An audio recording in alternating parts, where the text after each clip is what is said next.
The alchemist stands before the furnace, not as a charlatan seeking literal gold, but as a philosopher confronting the fundamental question of human transformation. This image, so often misunderstood, so frequently caricatured, represents one of Western esotericism's most profound metaphors, that consciousness itself must undergo a process of dissolution before it can be reconstituted at a higher order of being. The phoenix, that mythological bird consumed by flame only to rise renewed from its own ashes, serves not as mere poetic ornament, but as an archetypal blueprint encoded in the collective unconscious. When Heraclitus declared that all things are an exchange for fire, he was not speaking meteorologically but psychologically. The fire that transforms is the fire of consciousness, encountering its own limitations, its own contradictions, its own necessary destruction. Modern sensibility recoils from such language. We have been trained to seek comfort, to pursue pleasure, to avoid at all costs the descensus ad inferos, the descent into the underworld of the psyche. Yet every authentic spiritual tradition, from the Eleusinian mysteries to the dark night of the soul described by John of the Cross, insists upon a singular truth. Transformation without destruction is mere rearrangement. To become other than what you are, you must first cease being what you have been. This is not an invitation to self-annihilation in the pathological sense. The phoenix does not destroy itself from despair, but from developmental necessity. There exists within the architecture of consciousness a principle that Jung identified as the transcendent function, the psyche's inherent capacity to synthesize opposing elements into a new totality.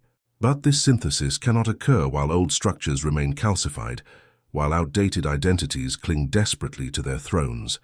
The burning, therefore, is not optional. It is the prerequisite for all genuine metamorphosis. The alchemical tradition, emerging from Hellenistic Egypt and flowering throughout medieval Europe, constructed an elaborate symbolic vocabulary that modern readers mistake for primitive chemistry. This misreading represents a failure of hermeneutics. When Paracelsus spoke of separating the pure from the impure, when texts described the conjunction of sun and moon, when elaborate engravings depicted kings drowning in mercury baths, these were not laboratory instructions, but phenomenological maps of interior transformation. Carl Jung, recognizing this dimension, devoted decades to studying alchemical texts not as historical curiosities, but as living documents of psychological process. His insight was deceptively simple yet revolutionary. The alchemists were projecting their own psychic transformations onto material substances. The gold they sought was symbolic of the self, that archetype representing psychological wholeness and integration. The base metals represented the fragmented, unconscious, unindividuated condition of ordinary existence. The phoenix process, in this context, corresponds to what alchemists called the Nigredo, the blackening, the necessary phase of putrefaction that precedes regeneration. This stage cannot be bypassed through positive thinking or spiritual bypassing.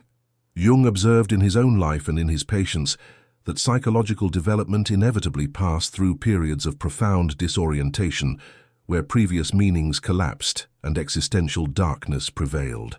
He did not pathologize this darkness, but recognized it as developmental. The doctrine central to both alchemy and depth psychology is this: consciousness evolves through successive deaths and rebirths. Each stage of development requires the sacrifice of what came before. The child must die for the adolescent to emerge. The adolescent must burn for the adult to be born. And even adulthood contains within itself multiple deaths: the death of certain ambitions, the death of cherished illusions, the death of the persona we constructed for social acceptance. This process unfolds according to an internal teleology. The psyche possesses what Jung termed prospective functions. It moves toward wholeness not mechanically, but organically, like an acorn becoming an oak. Yet unlike the acorn, human consciousness can resist its own unfolding. We can refuse the fire. We can insist on remaining what we have always been, clinging to familiar suffering rather than risking transformation's uncertainty. The alchemical texts speak repeatedly of the opus contra naturam, the work against nature. This phrase has been misinterpreted as hubris, as an attempt to violate natural law.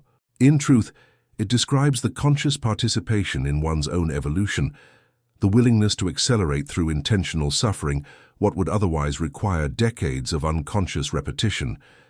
The phoenix does not accidentally fall into flames. It builds its own pyre. This doctrine stands in stark opposition to contemporary therapeutic culture, which often seeks to eliminate suffering rather than transform through it. The alchemical Jungian perspective does not glorify suffering for its own sake. That would be pathological masochism. Rather, it recognizes that certain forms of suffering are developmental necessities, the heat required to melt what has become rigid, to burn away what is false, to reduce to ash what must be composted before new growth becomes possible. The central teaching, then, is one of conscious participation in an archetypal process. You are not merely a passive victim of psychological forces, but a potential collaborator with your own transformation. The fire will come through crisis, through loss, through the inevitable confrontations life arranges. The question is whether you will merely be burned, or whether you will become the phoenix consciously entering the flames, knowing that on the other side of annihilation lies regeneration. The phoenix process unfolds through identifiable stages, each with its own phenomenology, its own challenges, its own alchemical correspondence. These stages are not strictly linear. Consciousness often spirals through them recursively, but they represent distinct phases of psychological death and rebirth, the recognition of insufficiency, calcination. Every authentic transformation begins with a moment of shattering recognition. This life, as currently configured, cannot continue. The alchemists called this initial stage calcination, the application of intense heat that reduces substance to powder. Psychologically, it manifests as the collapse of previous certainties, the failure of strategies that once seemed reliable, the sudden awareness that the persona you have been performing is fundamentally inauthentic. This recognition rarely arrives gently. More often it comes through what Jung called Enantiodromia, the tendency of things to transform into their opposites. Success reveals itself as hollow. Achievement brings not satisfaction, but existential vertigo. The very accomplishments you pursued become mirrors reflecting your own alienation. This is not depression in the clinical sense, though it may share phenomenological features.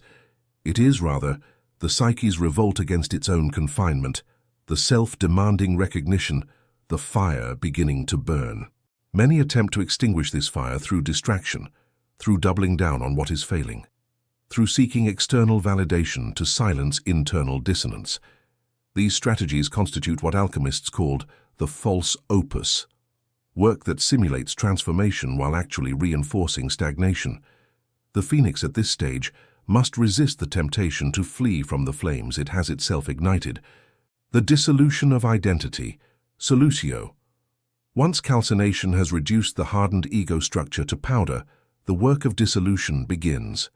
Alchemically, this stage, called Solutio, involves immersion in liquid, the dissolution of solid forms into fluid potential. Psychologically, it manifests as the liquefaction of rigid identities, the recognition that who you have been is not who you are. This stage brings peculiar terror. The ego, that executive function of consciousness that mediates between inner and outer worlds, experiences dissolution as existential threat. The boundaries that seemed so solid, between self and other, between acceptable and unacceptable, between who I am and who I might become, begin to blur. Dreams may become more vivid, more numinous, carrying messages from depths previously inaccessible. Synchronicities multiply. The rational mind, accustomed to control, finds itself increasingly unable to maintain its dominion. Jung observed that this dissolution often manifests through what he called invasions from the unconscious, the emergence of contents that cannot be assimilated by existing conscious structures. Symptoms may appear: anxiety, sleeplessness, obsessive thoughts, somatic complaints without medical explanation. These are not merely pathologies to be suppressed, but signals that the old container is breaking, that new contents are demanding accommodation. The temptation at this stage is to pathologize the process, to seek medication or therapy designed to restore the previous equilibrium. While such interventions have their place, particularly when suffering becomes unbearable, the alchemical Jungian perspective cautions against premature resolution. The dissolution must complete itself. The phoenix must fully burn before it can rise. To interrupt this process prematurely is to abort transformation, to remain half burned and half reborn, caught between states, neither here nor there. The descent into darkness, Nigredo. The central and most difficult phase of the phoenix process is the Nigredo, the blackening, the mortificatio, the death of the old self. All alchemical texts emphasize this stage as unavoidable. It is the midnight of the soul, the burial in earth, the rotting that precedes germination. Psychologically, it manifests as depression in the spiritual rather than merely clinical sense, a pressing down, a descent into the underworld of the psyche, where all light seems extinguished. This darkness is not the absence of meaning, but meaning's gestation in hiddenness. Like seeds germinating beneath winter soil, transformation occurs in darkness before it manifests in light. The error is to interpret this darkness as failure, as evidence that something has gone wrong. In truth, the Nigredo confirms that the work is proceeding correctly. The old self is dying. The ego, that necessary but limited structure, is being relativized in relationship to the larger self. In this phase, previous supports fail. Relationships may end or transform unrecognizably. Career paths that once seemed meaningful reveal themselves as dead ends. Belief systems collapse. The very gods you worshipped, whether literal deities or secular values like success, recognition, or romantic love, show themselves as insufficient to bear the weight you placed upon them. This is what mystics call the dark night, what existentialists call authenticity's prerequisite anxiety, what depth psychology recognizes as the Nigredo's necessary work. The phenomenology of this stage includes profound loneliness, even when surrounded by others. It includes the sense that no one can understand what you are experiencing because you yourself cannot adequately articulate it. Language fails. Previous vocabularies prove inadequate. You are between worlds, the old one dead, the new one not yet born. This is the phoenix in ashes, neither bird nor fire but the pregnant void between being and becoming. Crucially, the Nigredo cannot be bypassed through spiritual practices designed to generate light.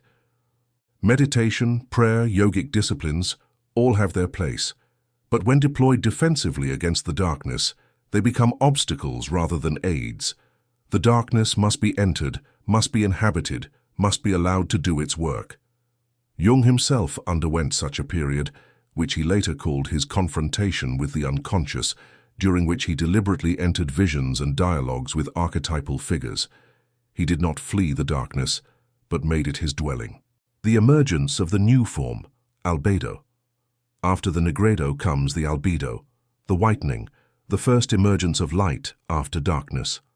Psychologically, this manifests as the beginning of integration, the first glimpses of a new order emerging from chaos. This is not yet full rebirth, that comes later, but the initial signs that the process has not been in vain, that something authentic is being born from the ashes. The Albedo brings peculiar challenges. After the darkness, there is temptation to grasp desperately at the first light, to declare the work complete prematurely. The ego, exhausted by dissolution and darkness, wants to reconstitute itself quickly, to return to stability. But the alchemical work warns against this haste. The whitening is not the gold, the phoenix is not yet fully reborn. The new form is still fragile, still coalescing, still requiring protection and patience. In this phase, new insights arise with startling clarity. Patterns that were invisible now reveal themselves. The suffering endured in earlier stages suddenly makes sense, not as meaningless torment, but as necessary preparation. Relationships to aspects of self that were previously rejected begin to shift. The shadow, those parts of ourselves we denied or projected onto others, starts to be integrated. Consciousness expands to include what was previously excluded. Yet integration itself is work. The phoenix must learn to inhabit its new form, to navigate existence with renewed wings. Old habits reassert themselves, the gravitational pull of previous patterns remains strong. The work in this phase is to stabilize the new configuration, to allow it to settle and strengthen, before exposing it to the full intensity of worldly engagement. The marriage of opposites, Coniunctio.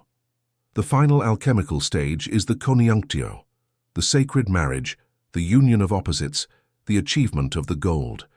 Psychologically, this corresponds to what Jung called individuation, the realization of the self, the integration of conscious and unconscious, the reconciliation of all the warring elements of the psyche into a functioning whole.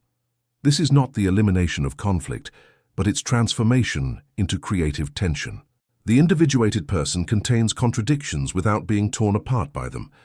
They can be both strong and gentle, both rational and intuitive, both engaged with the world and rooted in solitude.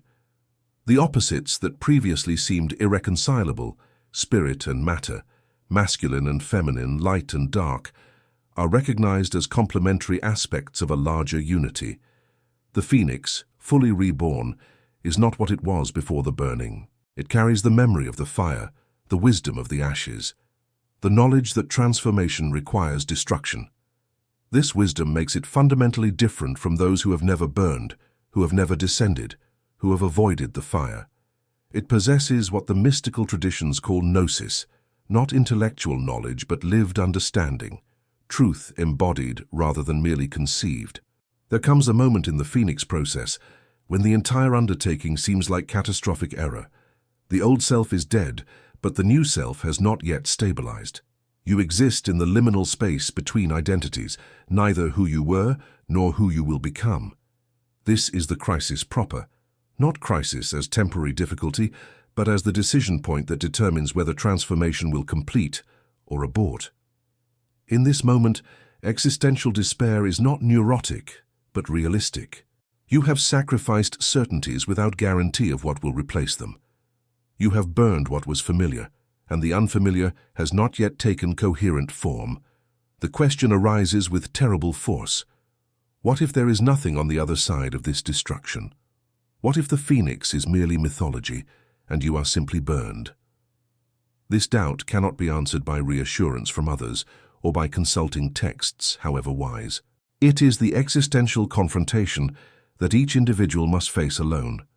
Jung called it the ordeal of the soul, the moment when consciousness must choose either to continue forward into uncertainty or to attempt a retreat into what has already been destroyed. The tragedy is that retreat is no longer possible. The burning has been too thorough, yet advance seems impossible because the way forward remains shrouded in darkness. The crisis manifests differently for each individual, but certain features recur. There is the sense of profound isolation, the recognition that no one can make this passage for you, that all advice and all wisdom transmitted from others is ultimately hearsay until verified by your own experience. There is the confrontation with meaninglessness, the possibility that all the symbolic systems, all the psychological frameworks, all the spiritual promises are elaborate fictions constructed to avoid admitting that existence is fundamentally absurd. This is where many abandon the process.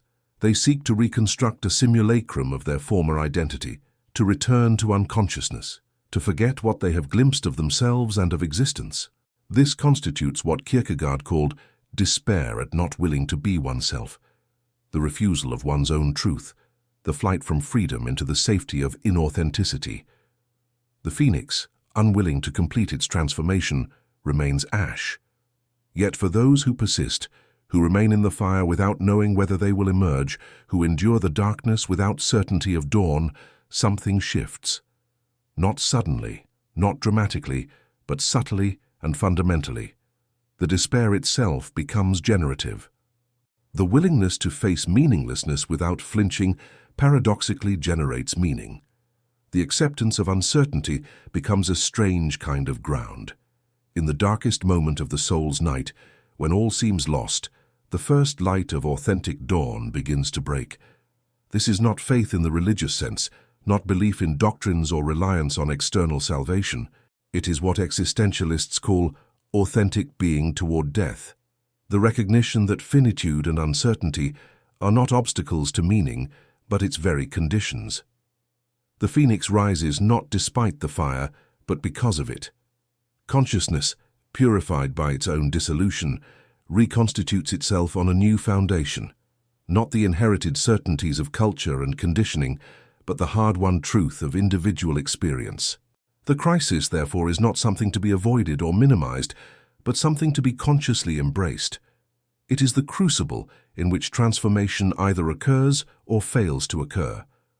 Those who pass through it emerge fundamentally altered, not improved in some simple linear sense, but deepened, made more real, more fully themselves.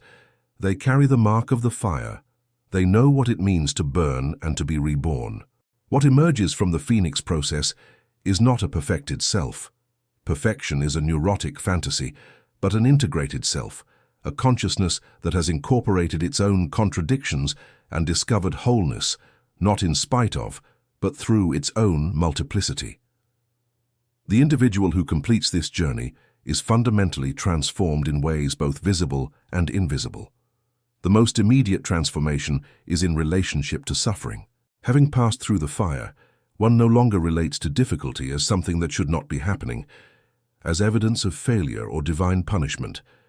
Suffering is recognized as inherent to existence, as the heat that enables transformation, as the necessary friction between what is and what is becoming.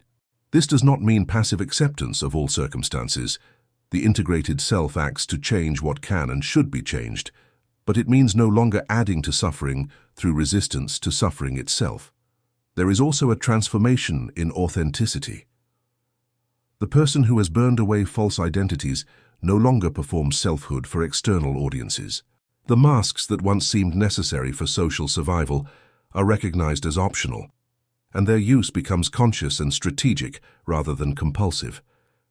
This is what Jung meant by differentiation from the collective, the ability to think one's own thoughts, feel one's own feelings, live according to values tested by personal experience rather than merely inherited from culture. The relationship to the unconscious also changes radically. No longer experienced as threatening chaos, the unconscious is recognized as a source of wisdom, creativity, and renewal. Dreams are attended to, intuitions are trusted, the symbolic dimension of existence becomes visible in a way it was not before.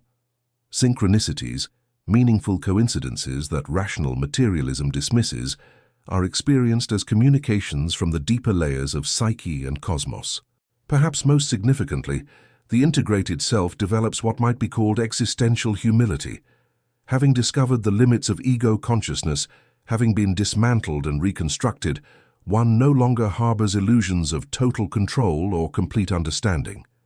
There is recognition that consciousness emerges from depths that remain largely mysterious, that the self one has become continues to be in process, that further deaths and rebirths await. The phoenix, once risen, knows it will burn again.